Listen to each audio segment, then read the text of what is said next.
Take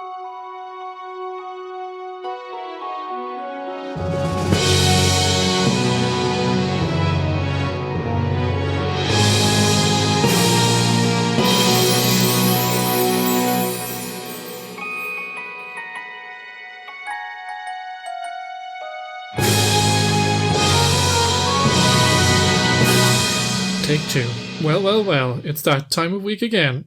Hello there and welcome to the Magic by Design podcast. We experienced the longest 70 minutes of our lives this week. In fact, we relived it twice when we watched Disney's 7th animated feature film, The Three Caballeros. If you're not familiar with the premise by now, or you're new to the show, the objective is to watch and review every Disney animated feature film. Each episode, for better or worse, we dive into a movie from the Disney animated feature canon in an attempt to discover the secrets behind the magic, if indeed there is any magic to be found. I'm Ken, and I am joined again, we'll explain this in a second, by my brother and co-host Garrett. Gar, how are you? I feel like you've done this before. Deja vu. Ken messed up and deleted the podcast. I don't know what I was...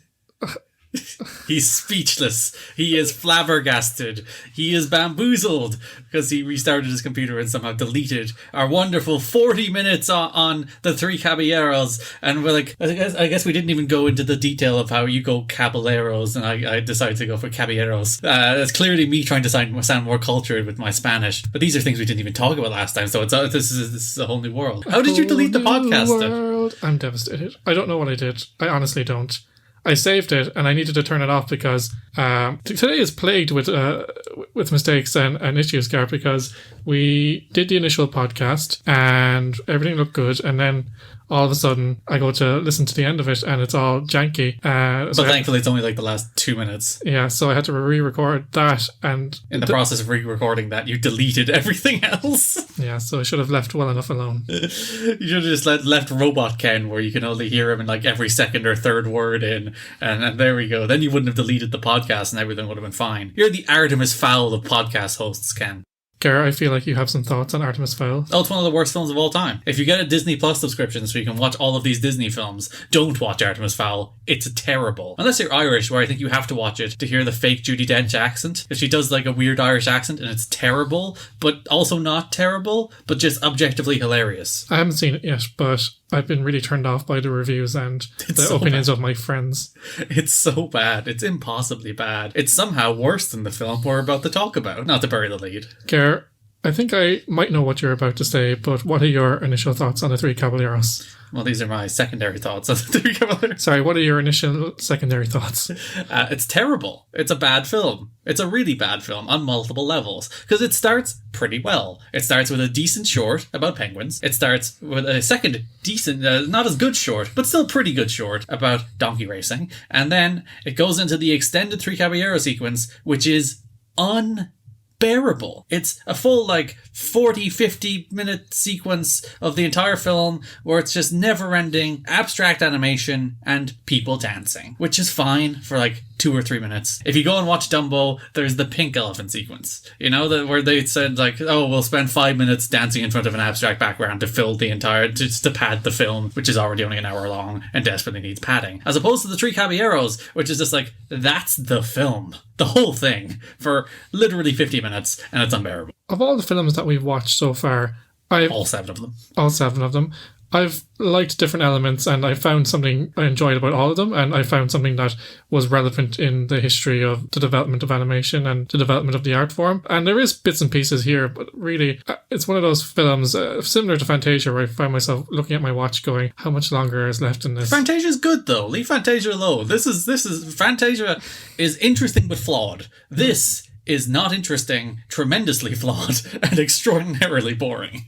This is the second movie of the package era. Mm-hmm. And it's a sequel to last week's film, Saludos Amigos. As is the line in The Muppets Most Wanted during "We're doing a sequel." The sequel's never quite as good.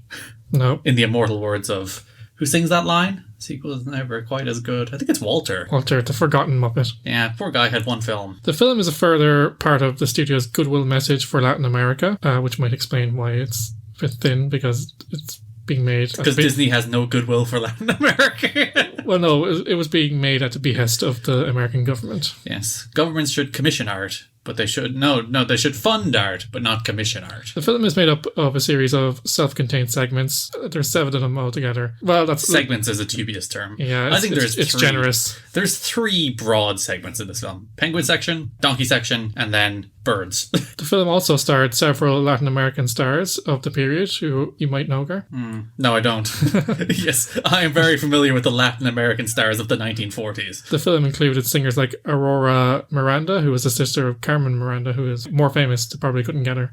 Dora Luz, who sang one of the title songs, as well as singer and dancer Carmen Molina. Very good. All people I know, very familiar with them. We are seeing the continued adventures of Donald Duck, who of course is joined by his old friend Jose Carioca, who we were introduced in the previous film. Yes. The cigar-smoking parrot from Brazil. Very child-friendly. And later, they become friends with the pistol-packing rooster named Panchito Pistoles, who represents Mexico. Guns. Yeah, it's literally in his name. He's not afraid to use them. Of course, Ken.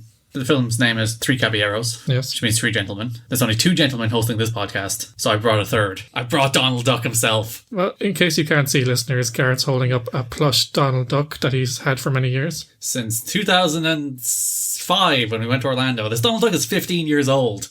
Wow, he looks every bit of it. He does. He is very discoloured. He is very worn down, and he is not pleased. He is as pantsless as all Donald Ducks are. So I'm gonna position him nicely here on the table. Again, visual gags for a podcast, but Donald Duck is our official guest on this podcast. So there's 3 Caballeros hosting the podcast about 3 Caballeros. I didn't know it was for gentlemen, Gar. Thank you for educating me. I speak Spanish. Yes, I didn't at all do German in school. I don't know what the German for gentleman. Muy bien. That's not German. I know it's not, but I'm saying your Spanish is muy bien. Donald Duck, what's the German for gentleman? Thank you, Donald. Thank you, Donald. Your contributions have been noted. Donald, before we move on, what are your initial thoughts on the film? How do you feel having watched it all these years later? He just apologised to all of us for the movie. Yes, it's the biggest blight in his career. The man walks around without pants on for his entire life, but this film is the point of indecency that he cannot tolerate. Also, my wonderful Donald Duck impression. Yes, in the previous episode, I did some too, and I will be doing some throughout the podcast. I'm sorry in advance for assaulting your ears. It's not even a bit. It's just like an impression of a duck being strangled more than anything else. The film premiered in Mexico City on December 21st, 1944. Mm-hmm. They love their international releases, or premieres, I should say, during this period. Where else would you premiere a film set in Central and South America? I don't know, in the US. It was released in the United States on February. February.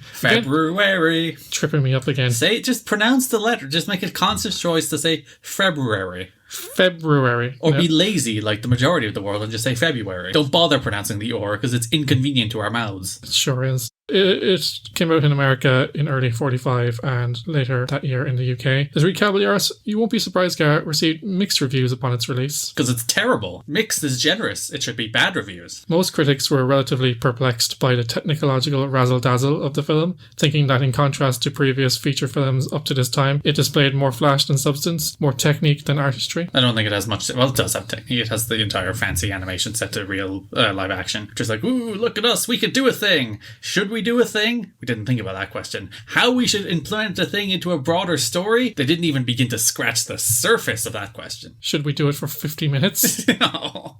Like, as I said, they just in their individual sequences, perfectly fine. You know, it's like, oh, a charming little side distraction where they're on a train and they're running through some background. And it's like, oh, it's very good. For, like, the entire Caballeros portion of the film, that's all it is. And it's unbearable. I wanted this film to end so bad. All we see is ducks and parrots dancing along with humans. And it's not even that sophisticated because it's just a Donald Duck dancing on a loop. And then sometimes it is literally just a loop. You can see Donald stuck in his, 4 frames of animation moving between them. Yeah, so we didn't like this film and it wasn't well received in its time. That's not surprising to see.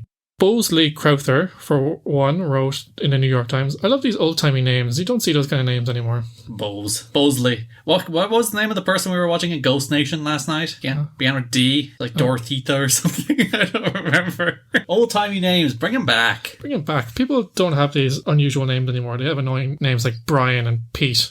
Or horrible name. There was, the Am I the Asshole Reddit? Yeah. There was one of them I was just reading on Twitter where someone was like, they were going to call their child Van because her husband is of Vietnamese descent, and Van is a Vietnamese name. And then her sister mocked that name, and then she clapped back that your child's name is McKennedy, spelled McKennedeigh,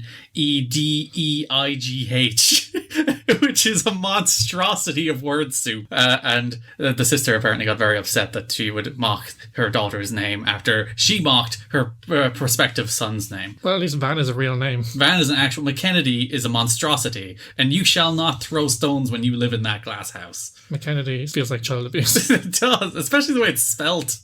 Anyway, good old Bo said that Disney and his playmates have let their technical talents run wild.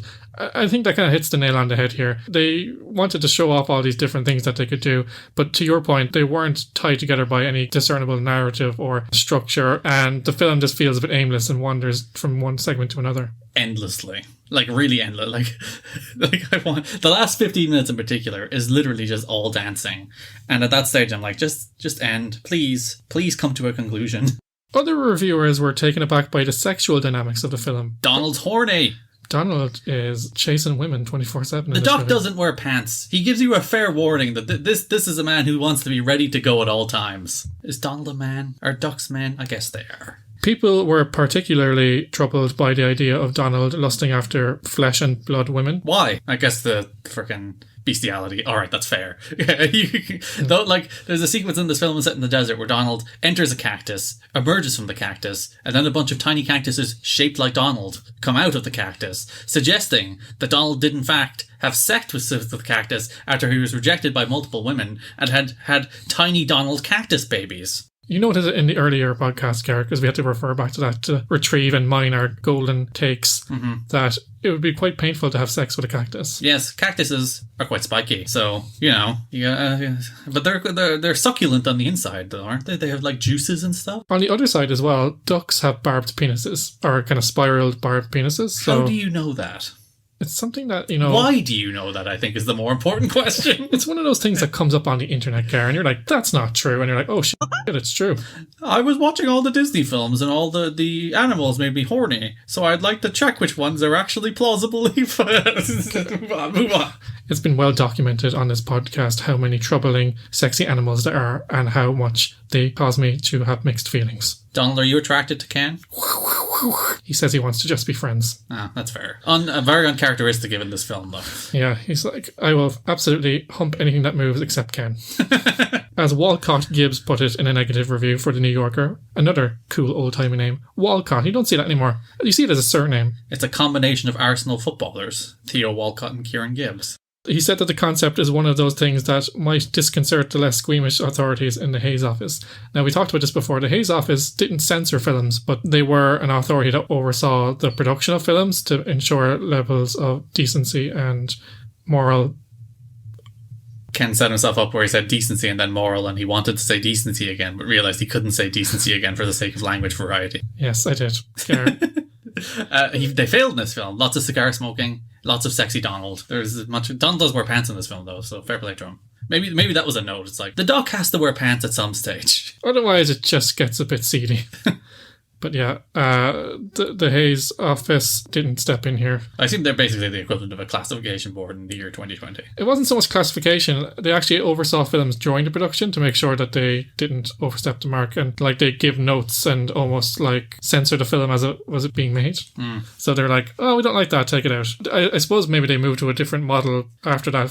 That's allowed to be included, but it's 15s and kids can't go see it. Yeah, because otherwise you're making these films and they're editing as they go, and it can cost a lot of money to reshoot, especially in those days. So you just send the classification board the finished product, and they slap a number on it instead of being like, hey, take the duck out. The duck is upsetting the children. Walcott Gibbs went on to say it might even be said that a sequence involving a duck, a young lady, and a long valley of animated cacti plants might be considered suggestive in a less innocent medium. I think it's considered suggestive in this innocent medium too. Yeah.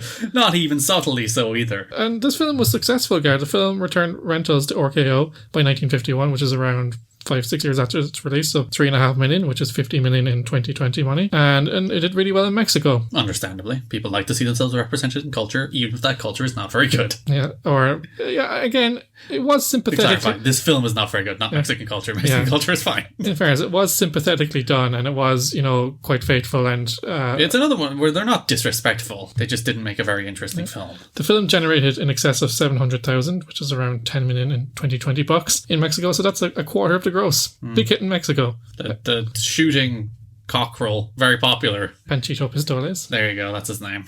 So we're going to dive into the film here. We're not going to use our usual format, Gara, of kind of breaking down in different categories because the shorts are kind of self-contained. So we're going to talk through each short as we progress through the film. The first thing I have in my notes here is, Gara, the Aracuan bird. It's a hard word to say. It's Aracuan. It appears in random moments. It makes lots of noise and causes chaos. The most famous gag is when it reroutes a train that Donald and Jose are on, and it goes into all these different pieces and goes around the place. And then just happens to reassemble itself conveniently, so they can continue on the road to Bahia. He's also sometimes seen stealing Jose's cigar and trying to make him jealous. Bird is a menace. In a film full of asshole birds, somehow the biggest asshole. He just comes in and is annoying for 5 minutes and what was the noise he made? He was almost shouting. I don't know. He was hee hee hee hee hee ah ah ah. It's not Woody the Woodpecker, Ken. Woody the Woodpecker would have been preferable. Yes. You mentioned earlier there, Gar, the first short we see in the film is called The Cold-Blooded Penguin. Mm-hmm. This segment is narrated by Sterling Holloway, the original voice of Pooh. Yeah, and you were like, that voice, I recognize it. And then I was like, Pooh. I immediately was like, it's Pooh. And it's interesting to hear the voice of Pooh before Pooh exists. And I assume that's just Sterling Holloway's voice or some variation on Sterling Holloway's voice. So I equally find it fascinating that everyone that has done Pooh since is sort of doing an impression not of Pooh, but of Sterling Holloway. And his voice lives on forever as part of Winnie the Pooh. As we know, Garrett, the Disney company are very keen on continuity, and they're very keen on... It's almost like the McDonald's effect. The success of McDonald's is that it's the same no matter where you go, and people eating McDonald's 10 years ago and today are getting a very similar experience. When they hire actors to replace the current actor, say, because there's been several different of each character, because, people retire, people die, one of the prerequisites is that you have to sound as close to the original as possible. So, if you're listening to Mickey, and there is notable difference, it's not exactly the same, but the cadence and everything is very similar. And there is some character, like Kermit the Frog. Jim Henson's Kermit the Frog is very different from Steve Whitmire's.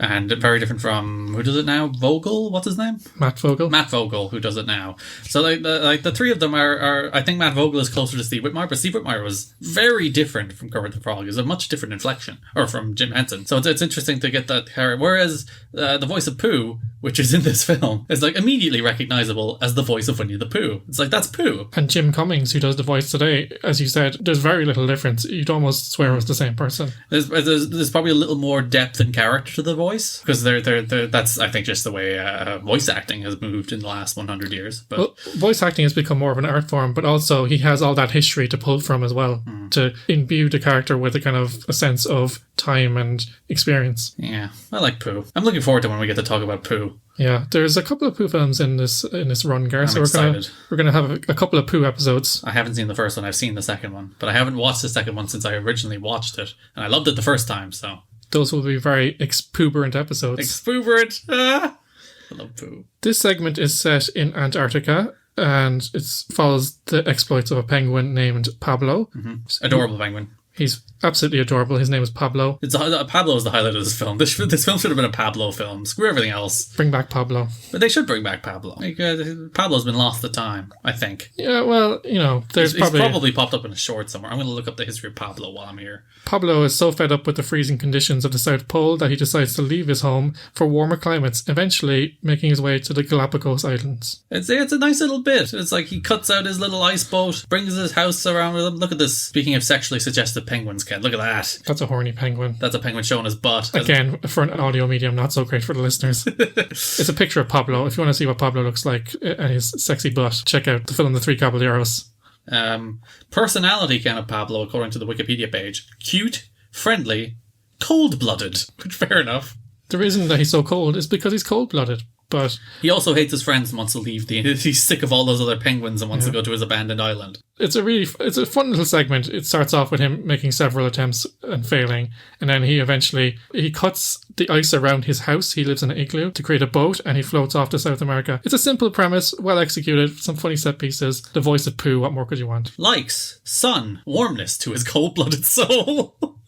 Dislikes cold, snow. I do take issue with the premise of this entire section, Ken, because Donald is watching a series of shorts on his birthday. He's given presents, and they say his birthday is Friday the 13th, not June 9th. So this film is officially non-canonical in my eyes because it does not accurately depict the birth of Donald Duck. And I share a birthday with Donald Duck, and I'm very proud of that. So you get back the hell down, the Three Caballeros, with your fake Donald Duck birthday. Garrett was very upset that they tried to take that away from him, especially the week that's in it, because it was your birthday this week, and it was also Donald's birthday. Apparently, Pablo has done pretty much nothing else except some comic books. We need to start a petition. Bring back Pablo. They should bring back Pablo. They should re-edit the Three Caballeros to take out everything but Pablo.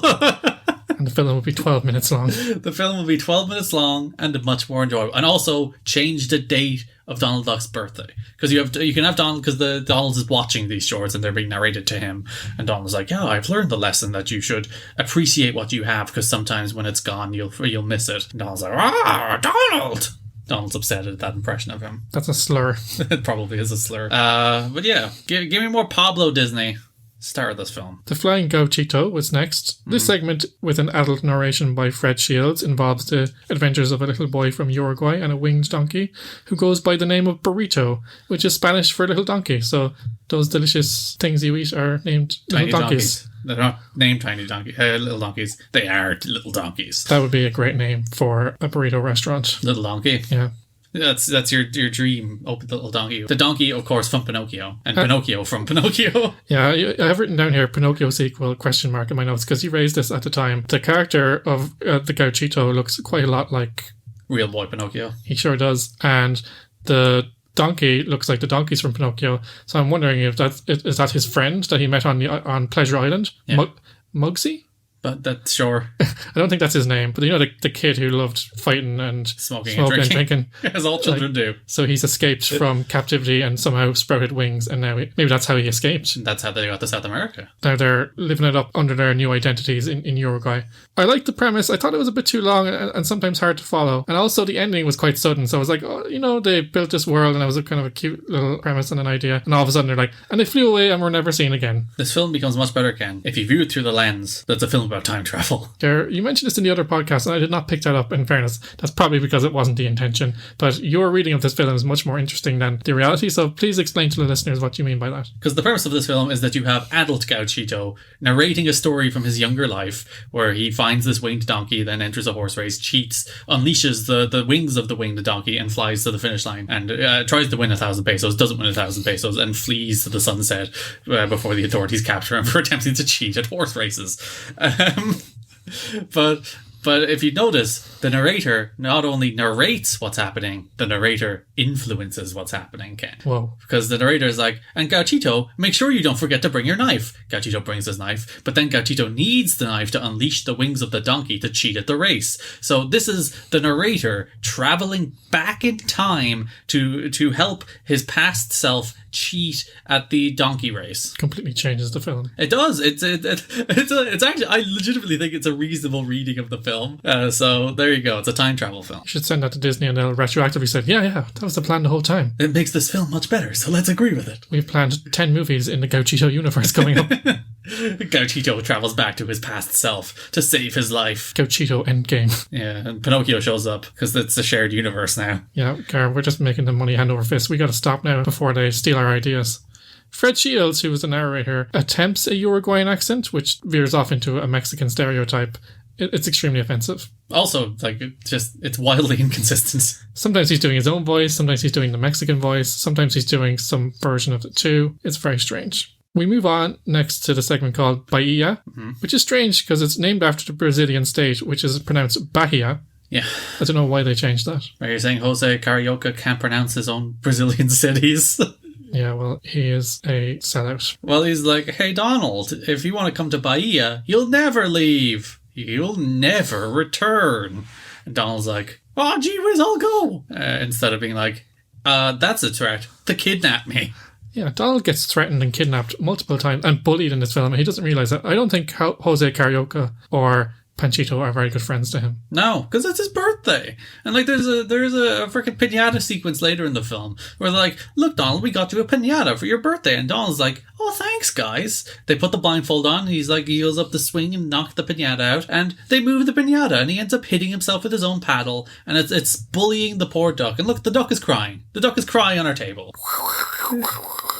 He's so upset. That's Duck for I'm so sad. Well, yeah. But yeah, it's a nice little segment. It's basically... It's fine. Yeah. It involves a pop-up book trip through the Brazilian state, as we said. Donald and Jose meet up with some of the locals who dance samba, and Donald pines for the women and chases them around the place. Which is a reoccurring theme in all of these features. Yeah, Donald is so horny. He's so thirsty. The singer is portrayed by Aurora Miranda, as we said, blending live action with animation. As I said to you earlier, this is an innovative segment in that it's probably the first evidence we see in a feature film trying to blend animation and live action. And it does so quite well. I found it innovative but clumsy at times. There are points where the animation degrades noticeably because the actors are being filmed in front of a screen playing the existing animation, and then there's other sequences where they are actually compositing the two, and those are much more slick and appealing. And every time you film your screen, there's that weird distortion effect because that's screens. Cameras can't really film screens very well now. Never mind back in whenever this was released, 1944 or whatever. Yeah, so it was good for the time, but there were some shortcuts that really made this look a bit cheap. It's at this point, Garrett, that Donald and Jose are introduced / kidnapped at gunpoint by the gun-toting Panchito Pistoles in his first appearance. He forces them to go on a tour of his native Mexico. We don't know if this is against their will or not. It seems that maybe they're being forced. At gunpoint. Because at one point he's just like, ha ha ha ha, and he's another guy that screams for no reason. And then he just puts a gun in their face and makes them get on the magic carpet. You don't Donald to shit himself. That would create a disaster. Donald doesn't have pants, Ken. To just go everywhere. It'll just be like an abstract painting. Which is basically what this film is. Maybe this film is Donald shitting himself the entire time while flying around on a magic carpet. Yeah, that's a deep pull, Gar. This leads to a tour. Well, actually, we get a sequence where they, for some reason, tell the story of posadas, or posada, which means inn or shelter. And basically, children at Christmas time in Mexico go around seeking posada or shelter, and their parents tell them no posada, which means there's no shelter, and they go around to all these different houses of all the different children, and eventually someone says posada, and they get... What if nobody says posada? Then they wander the streets until Christmas. They're just homeless? Yeah. That's very sad. No, it's kind of a game they play, so like they go around the local houses that they know, and they say posada, and then everyone says no posada, and then there's one house where the party takes place, someone says posada, and then they have a celebration that involves the breaking of a piñata, and this is where Donald gets his piñata. It gets bullied. As bullied mercilessly. We then take a tour of Mexico, highlighted by the fact that Donald gets landed on a beach with a bunch of attractive women in bathing suits and chases them for 10 minutes. This is where he goes full sex pest. Not just horny, but like sexual predator duck unleashed on an unsuspecting beach. Donald, what do you have to say for yourself? Donald says it was all consensual. Donald. He apologises unreservedly and he understands that he's cancelled. In fact, he's cancelled himself. Listen, he's a pantsless duck. He's been cancelled for a long time. So he chases the... I've really hung up on the fact that Donald doesn't wear pants this week. Yeah. You're the one saying, I'm horny for cartoon animals. Maybe you're horny for cartoon animals. It's the opposite. I'm judging. He's too horny for a pantsless duck. Come on, if you went outside chasing women without your pants on, Ken, how long would it be before you're shoved on a list of some sort? Yeah. I just want to clarify, I am not on any lists at present. What's that, Donald? Sorry if you're offended. That's a cop-out. That's a Disney response. So he chases the girls around. They eventually blindfold him and he chases them around some more, playing hide and seek. And then Jose and Panchito swing by and collect him before he gets into trouble. They're the bastions of decency. He really resists. And like at that point, when they scoop him up, he thinks that he's caught one of the women, but he's actually caught Jose. And he kisses him on the lips. Jose is not down. He immediately says, don't do that, because he's a homophobe. Yeah, bit of gay panic. Can't have a Disney film in the 40s without a bit of gay panic. Donald also calls every woman he meets toots. Yeah, it's adorable. And also adding to the problematic, but it's also very funny. It's very funny, but it's also... Especially his big dumb Donald voice is like, toots! It's like... But he doubles down on it so many times as if he thinks like, yeah, that's a way to a woman's heart. This is my one-liner. Just, come on, toots, you know you want it. Donald is the originator of negging. Donald. So he wants to lower their self-esteem so that they like him. Donald's the worst. Donald, I'm really beginning to question your motives in these films. Donald is a sex pest. Him and Grumpy together with their misogynistic ways. He said, hey, Grumpy's a good guy. He's just misunderstood. It's a shame this is not a video podcast because Ken amplified that Donald point by pointing down emphatically. Yeah, I'm acting, Gar. I'm getting into character. The character of Donald Duck. We then move into You Belong to My Heart and Donald's surreal reverie. So it's basically the end game of the film. It lasts about 20 minutes. Endgame, you say? They should put Donald Duck in Endgame. Donald in Endgame? Yeah. But like, you know the scene in Endgame where Ant-Man becomes real big and pops out of the building? Yeah. Make that Donald Duck. So it's just like everyone shows up, all the heroes are there, and big cartoon Donald Duck pops out of a building. And do you know when he gets really worked up and he becomes like really illegible and goes... And enraged, yes. That's him running towards Thanos. Yeah, they have his big Kingdom Hearts hammer. This is why Disney should let me write their Marvel films. They should. Like, they should make, like, even for a gag, that would be kind of funny. It would be very funny. They should. I legitimately think they should have put, like, Star Wars characters. They should put, like, the Millennium Falcon in there just for the lols. Although I would be for a team-up film of Disney OG characters in a kind of Avengers-style thing. Let me tell you about the video game, Ken. Kingdom Hearts. Oh, you've never mentioned it before. No. The trio then arrive in Mexico City. Singer Dora Luz, who's a disembodied head, appears to sing the song You Belong to My Heart, which is one of the feature songs in the film. And Donald instantly falls in love with her, even though she's just a floating head. So he's just like, I'll take whatever I can get. I'll stick my barbed penis in anything. Yes, even if it's a cactus. Sorry, my spiral penis. Barbed penis is a cat. I'm getting confused there. Even your duck physiology. We also see the lyrics of the song influence the action on the screen, all these abstract images and representations of music. This is something that's really overused in the last few films. I think, Gary, you said before we were watching the film, you're sick of it. I'm so sick of it. I'm just like... It's one thing if it's 5 minutes filler. Here, it was literally 40 minutes of a film, and especially the last 15. The last 15, I was just like, end. Stop dancing and just end. Why is there no narrative arc or any kind of development or any even like storytelling? It's just, we go here, then we dance. We go here, then we dance. We go here, then we dance. And that's it. We ride on our magic carpet from Aladdin and slow ride through the Brazilian world, and we dance and we hit on women and we get cancelled, and then we end the film eventually, thankfully. Then several imagined kisses lead to Donald going into the love is a drug sequence.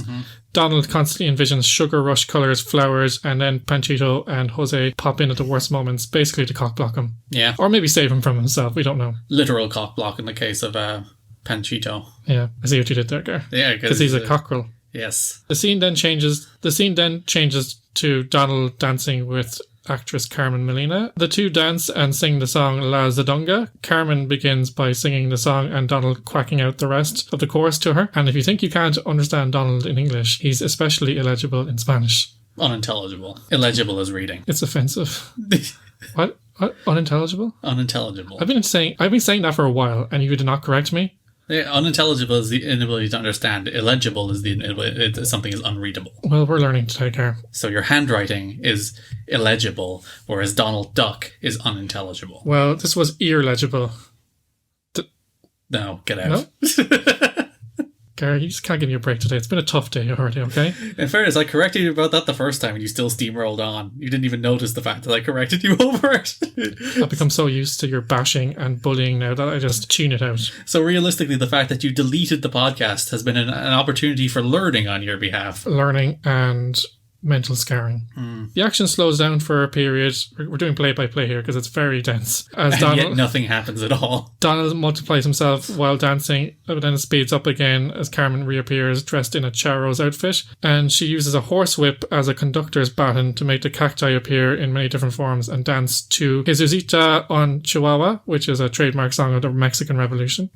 Donald could do it being whipped. Yeah. There's a lot of problems with that duck. He probably liked that. Keep that duck in line. I didn't realise the commentators at the time and the reviewers at the time said this is quite a sexual and kinky scene. It is. Like, you have women in chaps with a riding crop. We have really phallic cacti.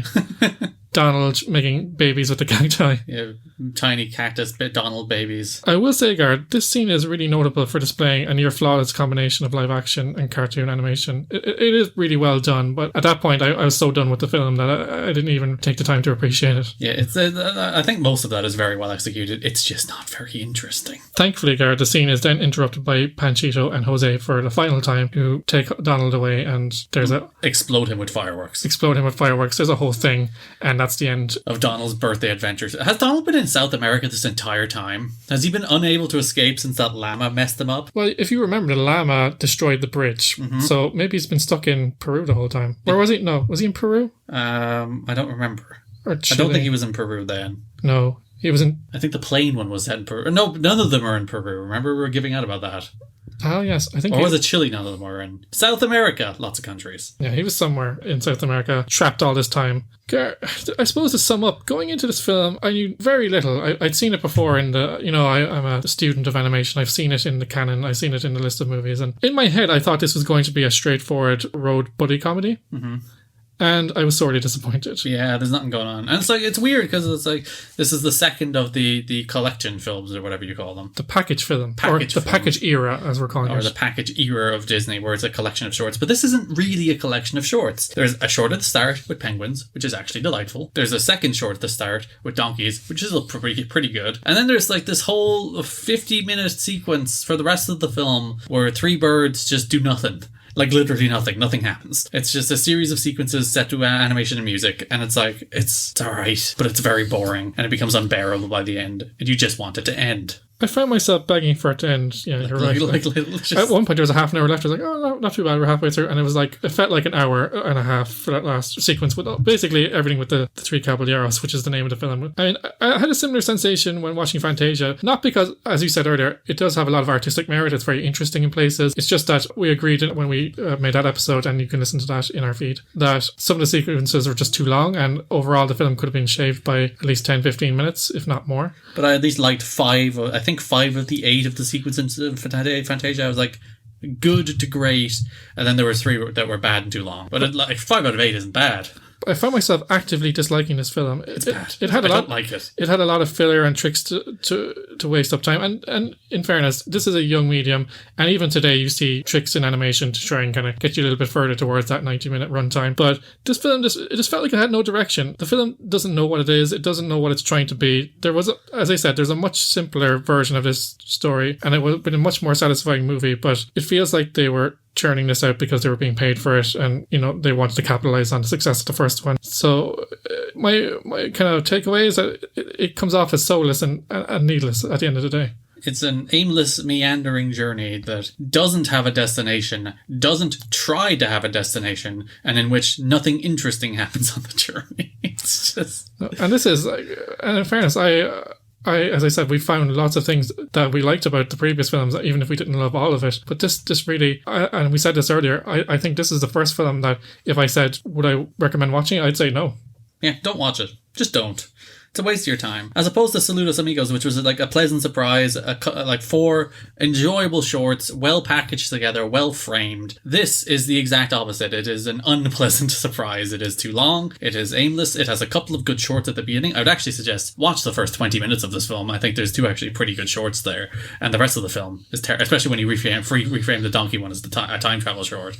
But the rest of this film, just aimless, meandering, nothing. That's the thing. Saludos Amigos is actually the perfect example of what these package movies should be. It shouldn't outstay its welcome. I know we complained at the time it's a bit short, but now that we've seen... No, it's fine. I had no problem with Saludos Amigos being 40-odd minutes. We've seen what packing in the extra 30 minutes has done to this film, but the shorts were original. They followed a theme. The film knew where it was going, and it had a direction and a purpose, where this is literally the exact opposite of that. Yeah, it's terrible. I hate it. I really don't like the Three Caballeros. We talk about the legacy of these films. I think it's Willie Caballero's fault. That's the reason I say it as Caballeros, the Manchester City goalkeeper. Yeah. Oh, good point, yeah.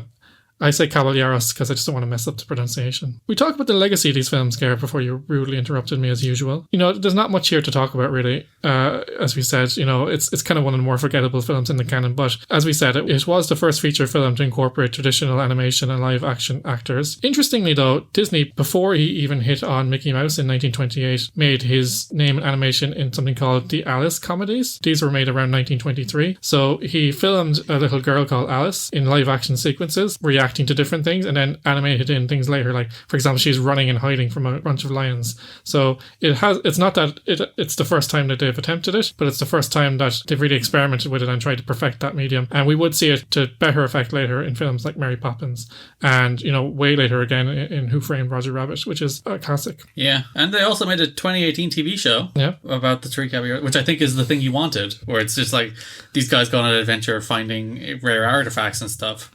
Yeah, a buddy road comedy. That's all I wanted. Like, if they had done what they did in 2018, back then, I would have been much happier with this film. But as it is, it was just a complete letdown. Characters in DuckTales too. They are in DuckTales, and they're much more toned down and less stereotypical. Less annoying. No more smoking. Donald, what do you think? What's that, Donald? Where's your fee? You're not getting paid, Donald. Donald has stormed out. Donald is a real diva. I mean, he agreed to do this for the exposure and to try and rebuild his image after this, you know, cancel-worthy feature, and then he just storms out because he can't take the truth. Well, thank you to our guest, Donald Duck, I guess. Bye, Donald. Okay, Mouseketeers, that's nearly it for the show this week. Our talented musical expert Nicole is coming up in just a few minutes with a song from the Three Caballeros, so be sure to stick around for that. But first, hear me out for a minute, okay? You can find new episodes of Magic by Design every Monday, where all magical podcasts are downloaded. Check out our website at magicbydesign.buzzsprout.com. That's buzz like a bee and sprout like the underrated vegetable, to find a full list of podcast providers. If you're a social being, you can find us on Facebook at facebook.com/magicbydesignpod, on Twitter at Magic Design Pod, and on the Insta at Magic by Design Pod. If you're listening to us and you're a fan of the show and want to help us out, please do consider giving us a positive review on your podcast platform of choice, share the podcast on your socials, or simply tell a friend that you're a fan. We do say this every week, but it really is vital in bringing new listeners to the show so that we can grow. Hey, that rhymed. There you go, you're a regular William Wordsworth. I'm a poet and I didn't know it. We will be back next week at the same time, same place, with Disney's 8th animated feature, Make Mine Music. But until then, stay safe and remember, if you like someone and you want them to like you back, all you have to do is call them toots. They'll be putty in your hands. Or will you be putty in their hands after they beat the crap out of you? Also, never mind. You should probably wear pants. Yeah.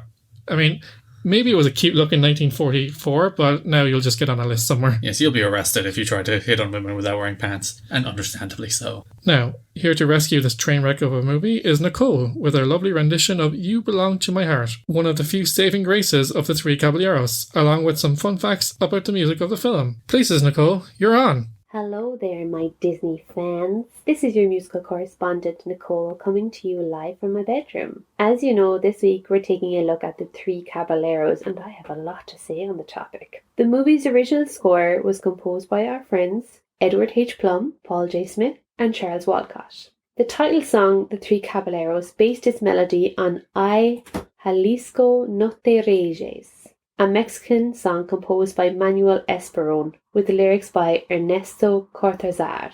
Ay Jalisco No Te Reyes was originally released in a 1941 film of the same name. After seeing Manuel Esperón's success in the Mexican movie industry, Walt Disney wanted him involved in the Three Caballeros and called him personally. New English lyrics were written to the song by Ray Gilbert. Bahia based its melody on the Brazilian song Na Baiza do Sapateiro, which was written by Ari Borrioso. You may remember him from Saludos Amigos, and first released in 1938. The new English lyrics were written again by Ray Gilbert.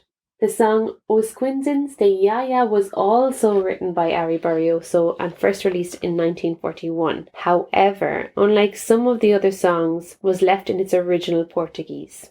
Mexico was composed by Charles Walcott with lyrics by Ray Gilbert. It is the only song in the film to be completely original. The movie was nominated for an Academy Award for Best Score and Best Sound Recording. This week, we're taking a look at the song You Belong to My Heart. Its melody is based on the Mexican bolero song Solamente una vez, which was written by Agustin Lara. The original Spanish song was performed by singer Ana Maria Gonzalez and tenor Jose Mujica in the 1941 film Melodías de América. The English lyrics for the song were written by, you guessed it, Ray Gilbert, and sung by Dora Luz. Gilbert's lyrics bear no similarity at all to Lara's original Spanish lyrics. In terms of covers of the piece, Bing Crosby and the Xavier Cugat Orchestra recorded a version of the song in 1945. It reached the Billboard magazine bestseller chart during the summer of 1945 and lasted 9 weeks on the chart, peaking at number 4. Also, Elvis Presley, as part of the $1 Million Quartet, formed a version of the song mixing Agustin Lara's original Spanish lyrics with Ray Gilbert's English lyrics. The song was also reused for the short Pluto's Blue Note. Here's my version of You Belong to My Heart. I hope you enjoy it.